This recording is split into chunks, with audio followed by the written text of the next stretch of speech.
start again. It's a Redskin.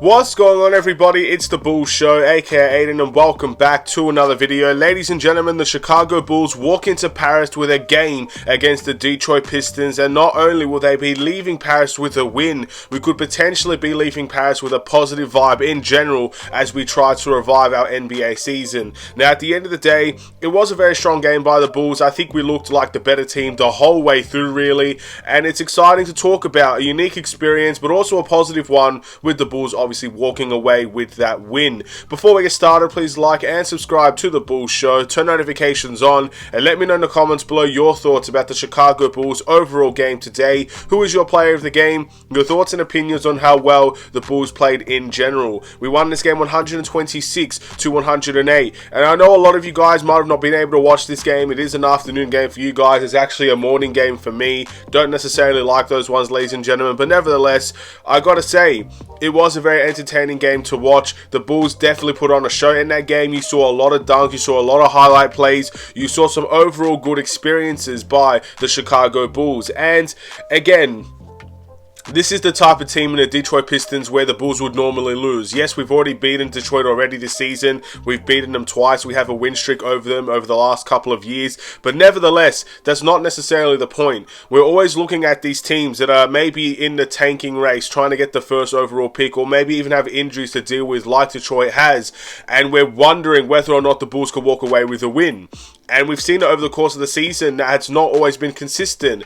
But we can't say that about this game. We walked away with a win. I think we played some very good basketball, and it was definitely a game in which I felt like we personally dominated. We were up by double digits most of the game, and it just felt like the Bulls were never really in danger of losing this game. Detroit made some good, runs here or there to make it relatively interesting. The game was actually entertaining in general, even from Detroit's side of things, but we did what we needed to do. We walked away with a win, and it was an 18-point victory at the end of the day. Most Bulls fans would absolutely take that.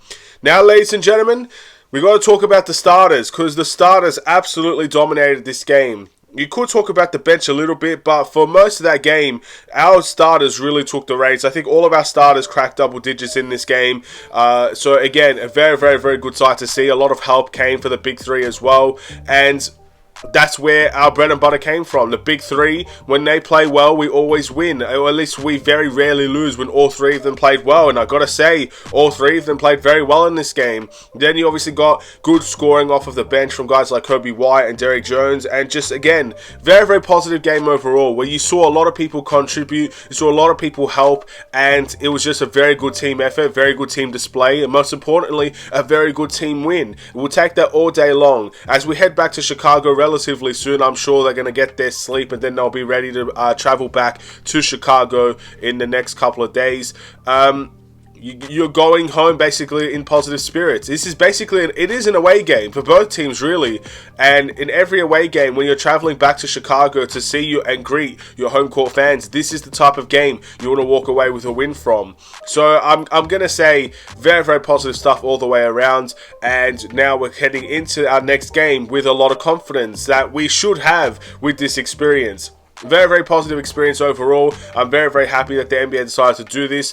I thought the crowd was very, very neutral, in all honesty. I know Chicago, again, to be fair, I said in the last video that the crowd would most likely be more in Detroit's favor. I don't actually think that was the case. So for the most part, though, it was still relatively neutral. It felt it felt like a good game to watch, to be honest. But now we move back into Chicago. We move back into the United Center. We got the home crowd advantage in the next game, and let's use it. Let's capitalize on it. And again, let's return home with some positivity. We'll move into the individual performances, ladies and gentlemen. I just want to say before that, offensively, I thought we were very, very good the whole game, really. But defensively, I really thought we were only good for a couple of quarters, and it resulted in Detroit only scoring 108 points. So I would say it was a good defensive night in general, but there were a couple of quarters in there that you just thought defensively we have slacked off a little bit, and we can do better, and we can see better overall. But with that in mind, again, let's go into those individual performances, starting off with DeMar DeRozan, who dropped 26 points, 9 rebounds, and 5 assists with 2 steals and 1 block in his return.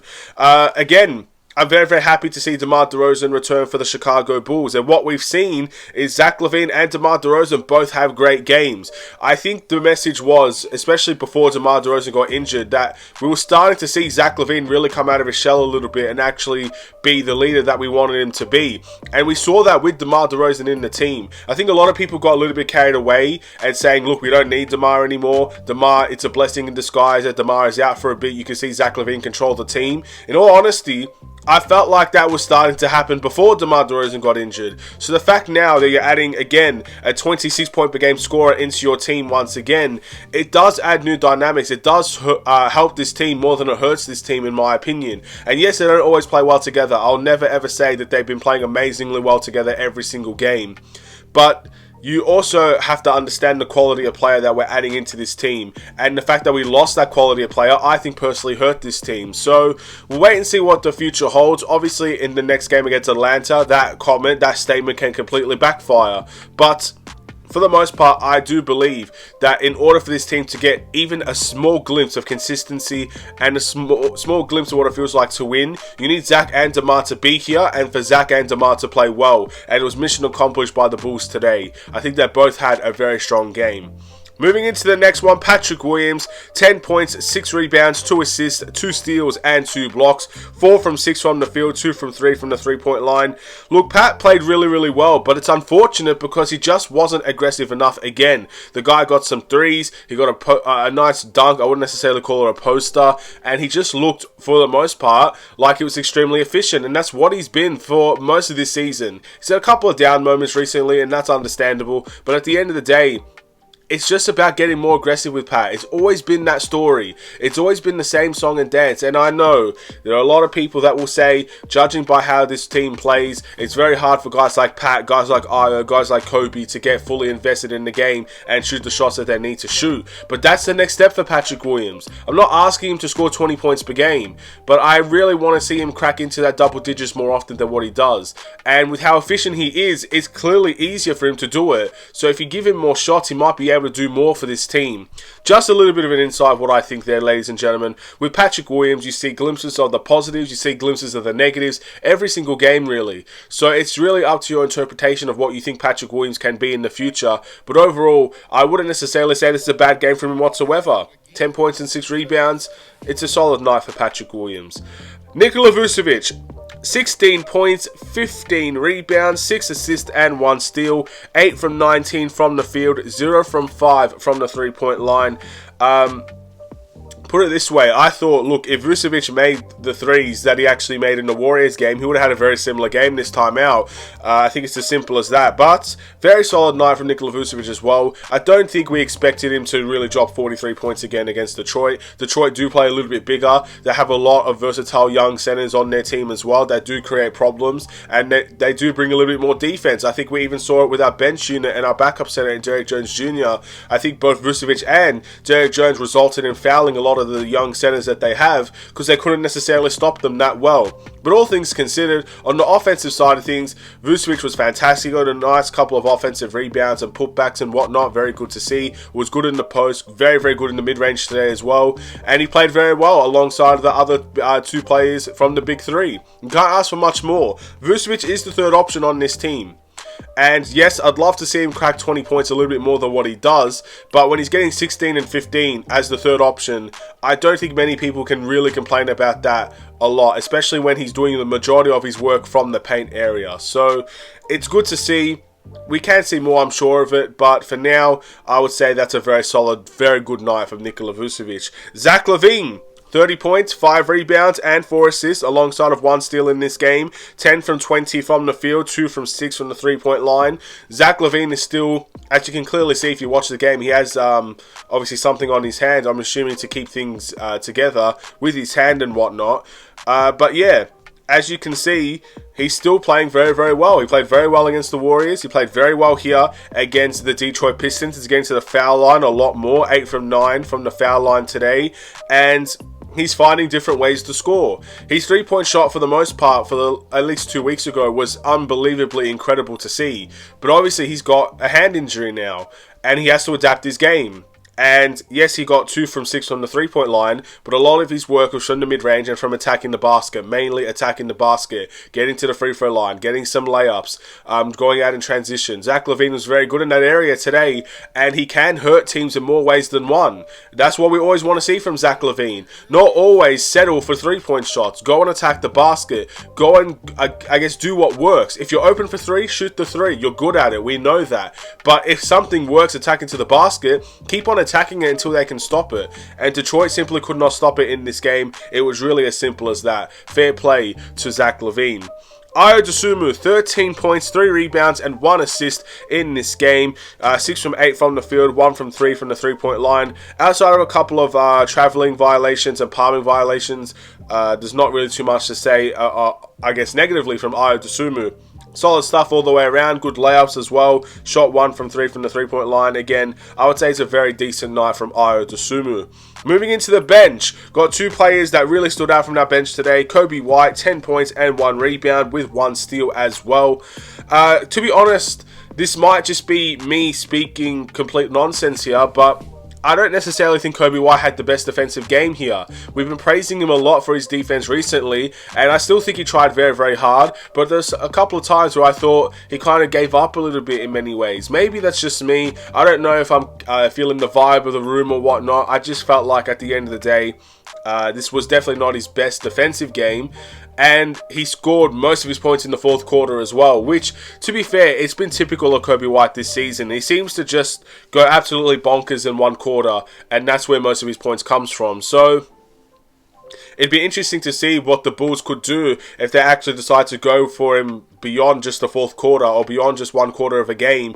But at the end of the day, it worked. Look, when all things considered, he scored 8 out of his 10 points in the fourth quarter, and that really helped us, I guess, drive away with a victory here. So he's still doing good work, and he still had a good game, but I wouldn't necessarily say this is one of his best games in a Chicago Bulls uniform this season. Derrick Jones Jr., 12 points and 2 rebounds, 5 from 6 from the field, 0 from 1 from the three-point line.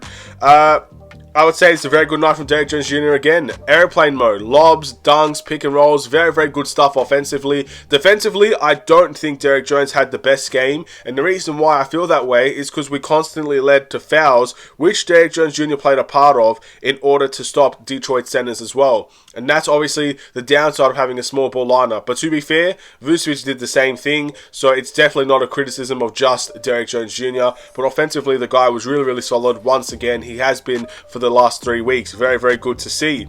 Alex Caruso, 2 points, 3 rebounds, 3 assists, and 4 steals in this game. He also got 3 blocks. Unbelievably strong defensive display from Alex Caruso, and that's obviously what he's known for.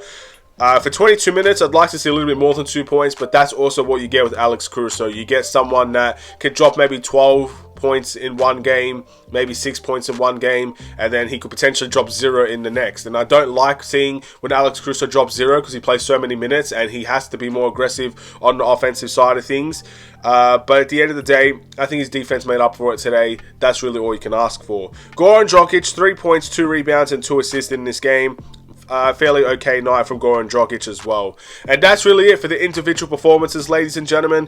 Looking at the must-improve performer, 126 points. I don't necessarily think there's too much to say in terms of the must-improve category. I think our defense was really where it kind of hurt us a bit. But at the end of the day, look, we were dominant the whole way through. It was a very good valiant team effort as well. No need to go into the must-improve performer. But my player of the game will be the returning DeMar DeRozan. I thought he was very, very good in this game. Defensively, offensively, I think he did some very good stuff. Zach LaVine with 30 points as well. Also in contention for this. He did a phenomenal job.